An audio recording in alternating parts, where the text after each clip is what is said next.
ونستعينه ونستغفره ونؤمن به ونتوكل عليه ونعوذ بالله من شرور أنفسنا ومن سيئات أعمالنا من يهده الله فلا مضل له ومن يضلل فلا هادي له ونشهد أن لا إله إلا الله وحده لا شريك له ونشهد أن سيدنا ومولانا محمدا عبده ورسوله صلى الله تبارك وتعالى عليه وعلى آله وأصحابه وذرياته أجمعين أما بعد فأعوذ بالله من الشيطان الرجيم بسم الله الرحمن الرحيم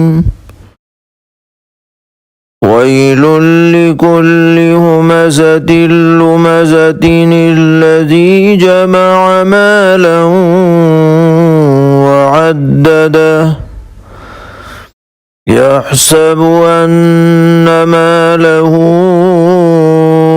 أخلده كلا لينبذن في الحطمة وما أدراك ما الحطمة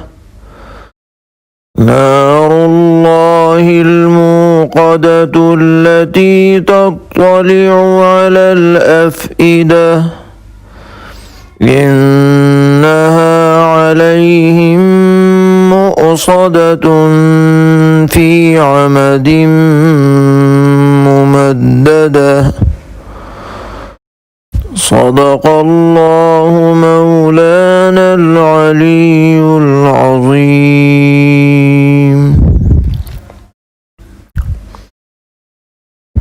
یہ سورہ ہمزہ ہے جو مکہ معظمہ میں نازل ہوئی اور 9 آیات پر مشتمل ہے۔ اس سورت کا خاص مضمون یہ ہے کہ وہ صفات جن کی وجہ سے معاشرے کے اندر فتنہ اور فساد اور خرابیاں رونما ہوتی ہیں، ان صفات پر نکیر کی جا رہی ہے، اور جو لوگ اس طرح کی خصلتوں میں مبتلا ہوں ان کے بارے میں سخت ترین وعید سنائی جا رہی ہے۔ اگر غور کیا جائے تو یہ معلوم ہوگا کہ دنیا سے اگر یہ باتیں ختم ہو جائیں جن پر اس صورت میں تنبیہ کی گئی ہے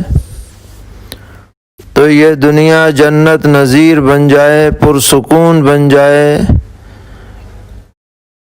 اور یہاں کی زندگی بہترین بن جائے۔ اس لیے تمام انسانوں کو اور بالخصوص اہل اسلام کو چاہیے کہ وہ ان تینوں باتوں سے اپنے کو بچانے کی پوری فکر کریں۔ یہ 3 باتیں کیا ہیں جن کے بارے میں یہاں پر تنبیہ فرمائی گئی؟ ان میں نمبر 1 ہے کسی کی پیٹھ پیچھے برائی کرنا، اور دوسرے نمبر پر ہے عیب جوئی کرنا، لوگوں کے عیوب کی ٹوہ میں رہنا اور ان کو ذلیل اور رسوا کرنے کی فکر کرنا، جس کا نتیجہ اکثر اس صورت میں ظاہر ہوتا ہے کہ آدمی اس کے منہ پر برملا کوئی ایسی بات کہہ دیتا ہے جس سے اسے تکلیف ہوتی ہے، اس کے دل کو ٹھیس پہنچتی ہے۔ یہ سب عیب جوئی کا اثر ہے۔ اور تیسرے نمبر پر فرمایا کہ مال کی محبت اس قدر زیادہ غالب آ جائے کہ شریعت کی حدود کا لحاظ نہ رہے، تو یہ بھی بہت بڑا فتنہ اور بہت ہی بڑا فساد ہے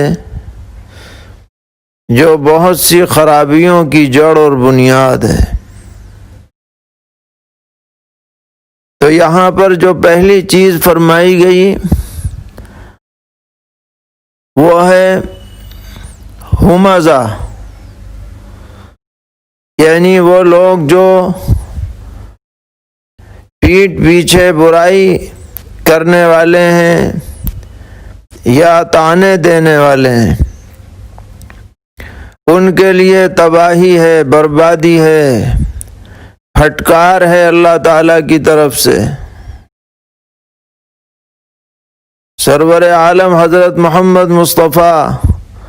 صلی اللہ تعالی علیہ وسلم نے ایک موقع پر ارشاد فرمایا کہ تم جانتے ہو کہ غیبت کسے کہتے ہیں؟ تو صحابہ کرام رضی اللہ تعالی عنہم نے عرض کیا کہ اللہ اور اس کے رسول کو زیادہ معلوم ہے۔ تو پیغمبر علیہ السلام نے اس کی تعریف فرمائی کہ ذکرک اخاک بما یکرہ، کہ تم اپنے بھائی کا تذکرہ اس انداز میں کرو کہ اگر اسے علم ہو جائے تو اسے ناگواری ہو، اس کا تذکرہ اس انداز میں کیا جائے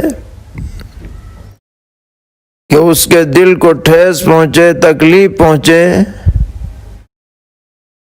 یہی غیبت ہے۔ تو صحابہ کرام رضی اللہ تعالی عنہم کے دل میں ایک سوال آیا اور اس کا انہوں نے اظہار بھی کیا کہ حضرت اگر اس آدمی کے اندر وہ خرابی پائی جاتی ہو جس کو ہم ذکر کر رہے ہیں تو کیا اس کا تذکرہ بھی غیبت ہی ہوگا؟ تو نبی اکرم علیہ الصلاۃ والسلام نے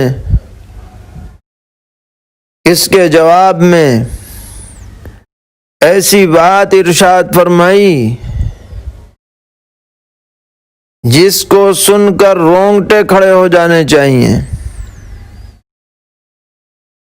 ارشاد فرمایا کہ اگر اس میں وہ بات موجود ہو اور پھر تم اس کا تذکرہ کرو تب تو غیبت ہے، اور اگر بالفرد وہ بات موجود نہ ہو پھر بھی تم برائی سے ذکر کرو تو وہ غیبت سے بھی آگے بڑھ کر کے گناہ ہے جس کو بہتان کہا جاتا ہے۔ کہ کسی پر بہتان لگا رہے ہو تم، تو کسی شخص کے اندر کوئی برائی بالفرض پائی جائے اور ہم اس کی بے عزتی، بے توقیری، تحقیر کی نیت سے اور غرض سے کہ وہ بدنام ہو جائے، ذلیل ہو جائے، اس کی عزت معاشرے میں نہ رہے، دوسروں کے سامنے اس کا تذکرہ تحقیر آمیز انداز میں کریں یا اس کے اندر دلچسپی لیں، فرمایا یہ غیبت ہے، جس کے بارے میں یہاں تنبیہ کی جا رہی ہے کہ ایسے لوگ قابل لعنت ہیں، ایسے لوگ ویل کے مستحق ہیں، تباہی ہے ایسے لوگوں کے لیے، بربادی ہے، اللہ کی رحمت سے دوری ہے، یہ لوگ عذاب کے مستحق ہیں۔ سرور عالم حضرت محمد مصطفیٰ صلی اللہ تعالی علیہ وسلم نے ایک مرتبہ اپنا ایک خواب بیان فرمایا۔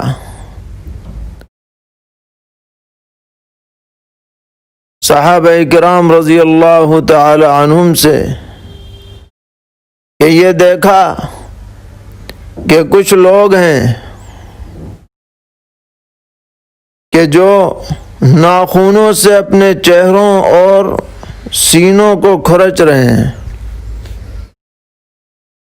عجیب و غریب انداز میں۔ تو آپ نے اپنے ساتھی حضرت جبرائیل علیہ السلام سے پوچھا کہ یہ کون لوگ ہیں؟ تو انہوں نے بتلایا کہ هؤلاء الذين يأكلون لحوم الناس ويقعون في أعراضهم، کہ یہ وہ لوگ ہیں جو لوگوں کا گوشت کھاتے تھے اور ان کی عزتوں سے کھلواڑ کیا کرتے تھے۔ قرآن پاک میں بھی اس جانب اشارہ فرمایا گیا کہ کسی کی غیبت کرنا گویا کہ اس کا گوشت کھانا ہے، مردار گوشت کھانا ہے۔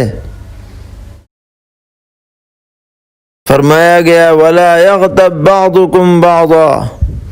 أَيُحِبُّ أَحَدُكُمْ أَنْ يَأْكُلَ لَحْمَ أَخِيهِ مَيْتًا فَكَرِهْتُمُوهُ، اور تم میں سے کوئی دوسرے کی پیٹھ پیچھے برائی نہ کیا کرے، کیا تم اس بات پر راضی ہو یا تمہیں پسند ہے کہ اپنے بھائی کا مردار گوشت کھاؤ؟ یقیناً یہ تمہیں ناپسند ہوگا۔ اسی طرح کسی مسلمان کی غیبت بھی آدمی کو ناپسند ہونی چاہیے۔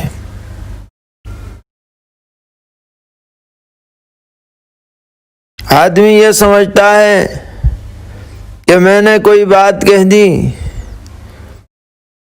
کہاں محفوظ رہے گی اور کون اسے سنبھال کے رکھے گا؟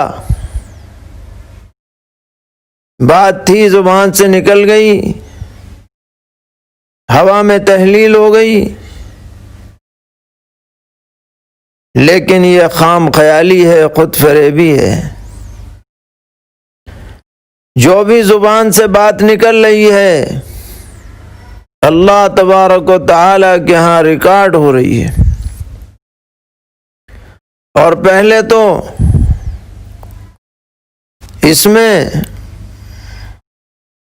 عقلی اعتبار سے تعجب بھی ہوا کرتا تھا،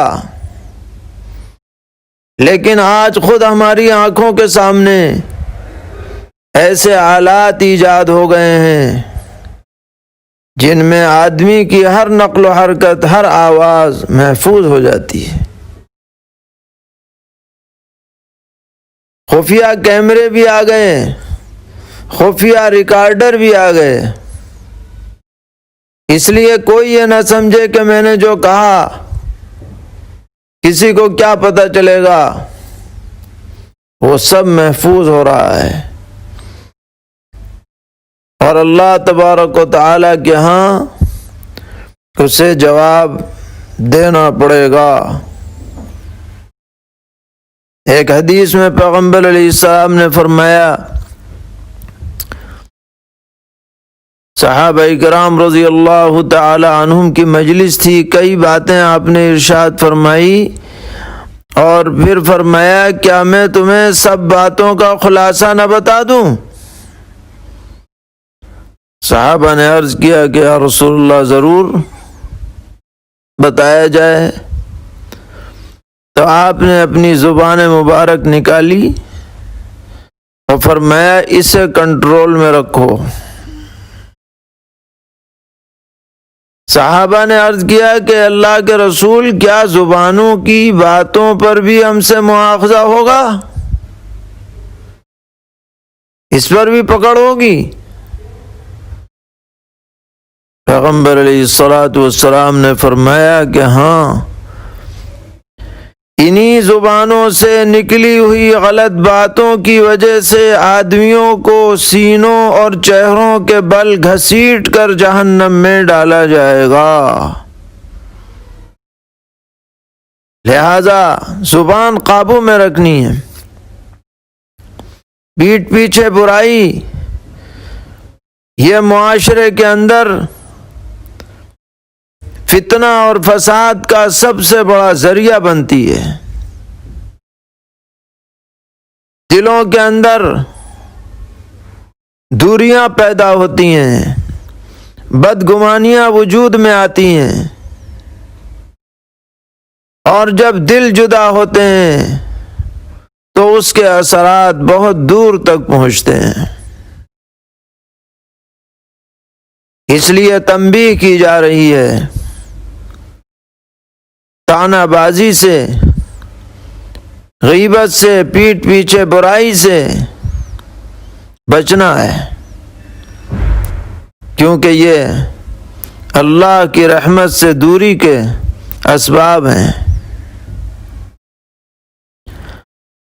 اور فرمایا وَلُمَزَةٌ، تباہی اور خرابی ہے ان لوگوں کے لیے جو عیب چننے والے ہیں، لوگوں کے عیوب کی تلاش میں رہتے ہیں، ان کی زبان قابو میں نہیں ہے، لعنت اور ملامت، بیجا تنقید، بیجا تبصرے، بھری مجلس کے اندر لوگوں کو ذلیل کر دینا، اور اسی طریقے پر ان کی عزت اتار لینا، یہ وہ چیزیں ہیں جن سے ہر مسلمان کو بچنا ہے۔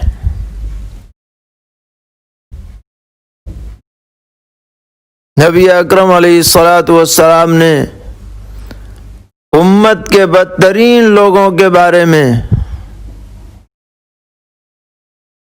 فرمایا کہ اللہ کے بدترین بندے وہ ہیں جو چغلیاں کھانے والے ہیں، اور جو محبت کرنے والوں کے درمیان دراڑ ڈالنے والے ہیں، ادھر کی لگائی ادھر کی بجھائی، اور الباغون فی البراء العنت، کہ جو لوگ بے قصور ہیں ان کے اندر عیب تلاش کرتے ہیں ان کو ذلیل کرنے کے لیے، یہ سب لمز کی صورتیں ہیں۔ اور تیسرے نمبر پر اس صورت میں جس پر تنبیہ کی جا رہی ہے وہ یہ کہ آدمی ہر وقت مال جمع کرنے کی فکر میں لگا رہے کہ ہائے مال وائے مال، اور پھر اس کو جمع کریں اور بار بار گن کر کے لذت حاصل کرے۔ جب دیکھو نوٹ گننے کے چکر میں دماغ اسی پہ چل رہا ہے، کتنا میرے پاس ہے، کتنا آنے والا ہے، کہاں سے آئے گا، کیسے آئے گا، 24 گھنٹے بس اسی دھن اور خیال میں لگا ہوا ہے۔ یہ چیز بھی اللہ تبارک و تعالی کو پسند نہیں ہے۔ ٹھیک ہے، آدمی اپنی جائز ضرورتوں کے لیے حلال راستہ اختیار کرے مال کمانے کا، تو یہ شرعاً منع نہیں ہے، مگر بس اسی کا ہو کے رہ جائے اور حقوق ادا نہ کرے اور خزانے پہ خزانے بڑھاتا چلا جائے، دل کو اللہ کی یاد سے خالی کر کے اس کے اندر مال و دولت کی محبت بسا لے، اور اس کے دل میں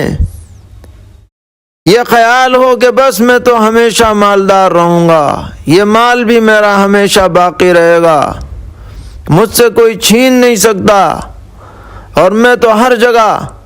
مالدار ہی رہوں گا، دنیا سے اگر چلا بھی گیا پھر بھی مالدار رہوں گا، جیسا کہ بہت سے کفار مکہ کے جو سردار تھے ان کا یہ خیال تھا کہ اگر میں اگلی زندگی میں بھی آیا تو بھی مالدار رہوں گا۔ تو یہ 3 خرابیاں آپس میں پیٹھ پیچھے برائی، لعن طعن اور دنیا کی محبتیں اور اسی کے اندر مکمل اشتغال، یہ باتیں معاشرے کو ہر طرح کے فساد میں مبتلا کرتی ہیں۔ علماء نے لکھا ہے کہ اس کے اندر اس جانب بھی اشارہ ہے کہ مال و دولت کے جمع کرنے کی وجہ سے جو دل میں تکبر پیدا ہوتا ہے وہی سبب بنتا ہے دوسروں کی تحقیر کا، لعن طعن کرنے کا، زبان کو بیجا چلانے کا۔ تو اس اعتبار سے ساری خرابیوں کی جڑ اور بنیاد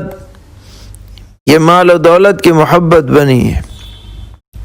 حالانکہ یہ باقی رہنے والی چیز نہیں ہے، یہ فنا ہو جانے والی چیز ہے۔ اس سے آدمی فائدہ اٹھائے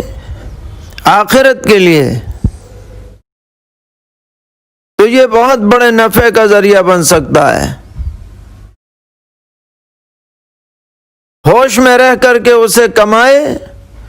ہوش کے ساتھ صحیح جگہوں پر خرچ کرے، بہت بڑا معاون بنے گا یہ مال۔ لیکن اسی کے اندر پڑ کر کے رہ جائے اور اگلی زندگی سے غافل ہو جائے تو ایسے شخص کو تباہی اور بربادی سے کوئی روک نہیں سکتا ہے۔ فرمایا جا رہا ہے وَيْلٌ لِكُلِّ هُمَزَةٍ لُمَزَةٍ، بڑی خرابی ہے ہر ایسے شخص کے لیے جو پیٹھ پیچھے عیب نکالنے والا ہو اور منہ در منہ طعنہ دینے والا ہو، یعنی پیٹھ پیچھے بھی برائیاں کرتا ہے، سامنے آ جائے تب بھی طعنے دیتا ہے۔ ایسے شخص کے لیے بہت بڑی خرابی ہے، بربادی ہے، تباہی ہے۔ الذی جمع مالا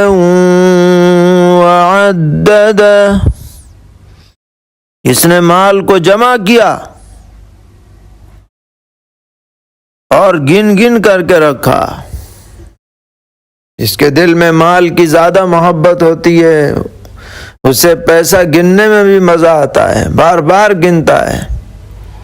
حساب لگاتا ہے۔ یحسب ان مالہ اخلدہ، خیال کرتا ہے کہ اس کا مال ہمیشہ اس کے ساتھ رہے گا، اس خیال خام میں پڑا ہوا ہے۔ فرمایا کلا لینبذن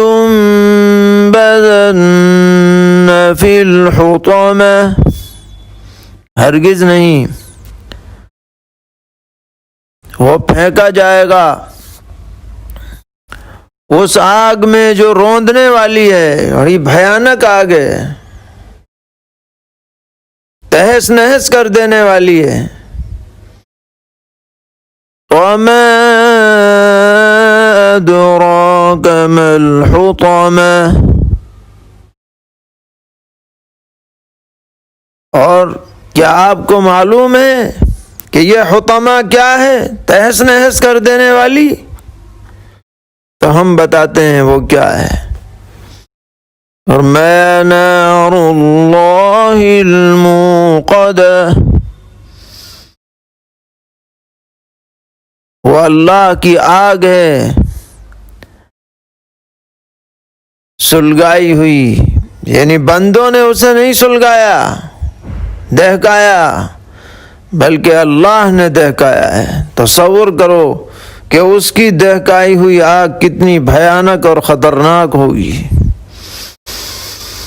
التی تطلع علی الافئدہ، وہ جھانک لیتی ہے دل کو۔ اس کے دو مطلب بیان کیے گئے ہیں۔ پہلا مطلب یہ ہے کہ بہت ہی تیزی کے ساتھ وہ آگ، اس کا اثر دل تک پہنچ جاتا ہے، لیکن مصیبت یہ ہے کہ جو آدمی کافر ہوگا اور جہنم میں رہے گا، اگرچہ وہ آگ اس کے دل تک پہنچ جائے گی مگر مرے گا پھر بھی نہیں، بلکہ موت کی تمنا کرے گا اور وہ تمنا پوری نہیں ہوگی۔ تو گویا کہ بدن کے رگ رگ تک اس کی تکلیف پہنچے گی جلانے کی، مگر موت نہیں آئے گی، اس لیے عذاب در عذاب ہوتا رہے گا۔ ایک مطلب تو یہ ہے، اور دوسرا مطلب بعض حضرات نے یہ بیان فرمایا کہ یہ آگ ایسی ہے جو دیکھ کر کے عذاب دے گی۔ اس آگ کو اندازہ ہوگا کہ کس دل میں ایمان ہے اور کس دل میں ایمان نہیں ہے۔ جس دل میں ایمان ہوگا اس کے قریب یہ عذاب نہیں آئے، یہ آگ نہیں آئے گی، اور جس دل کے اندر ایمان نہیں ہوگا اس کو یہ جلا کر کے بھسم کرے گی۔ تو یہ دنیا کی آگ نہیں ہے کہ جو اس کی چپیٹ میں آ جائے سب جل جائیں، اچھے برے سب، مگر یہ وہ آخرت کی آگ ہے کہ جن کے بارے میں استحقاق ہوگا جلانے کا اسی کو جلائے گی، دوسروں کو نہیں جلائے گی، کیونکہ یہ دلوں کی حالت پر مطلع ہے، یہ جھانک لیتی ہے دل کی کیا کیفیت ہے۔ اللہ تبارک و تعالی نے اس کے اندر یہ طاقت اور صلاحیت رکھی ہے۔ فرمایا انہا علیہم مؤصدہ،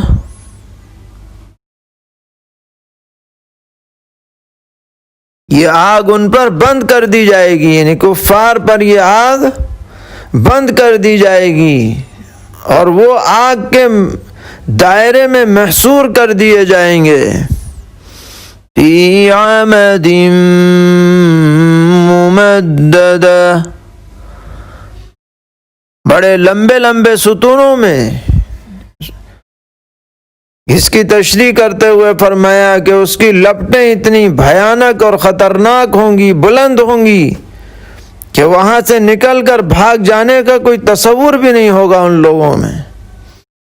اسی آگ میں پھنسے رہیں گے اور عذاب سہتے رہیں گے۔ تو آج تو یہ طعن و تشنیع، غیبت، مال و دولت بہت اچھا لگتا ہے، لیکن ایک دن وہ آئے گا جب اس کی وجہ سے سخت ترین عذاب میں انہیں مبتلا ہونا پڑے گا۔ اس سے اگر بچنا ہے تو آج توبہ کرو، زبان کو قابو میں رکھو، ایک دوسرے کی عزت کرو، احترام کرو، خیر خواہی کے ساتھ زندگی گزارو، اچھا برتاؤ کرو، مال میں ایسے مبتلا مت ہو جاؤ کہ آخرت کی فکر نہ رہے۔ اللہ تعالی ہم سب کو ہر طرح کی بد زبانی سے اور دنیا کی حرص و طمع سے محفوظ رکھے، اپنی رضا اور خوشنودی سے مالا مال فرمائے۔ وآخر دعوانا الحمد للہ رب العالمین۔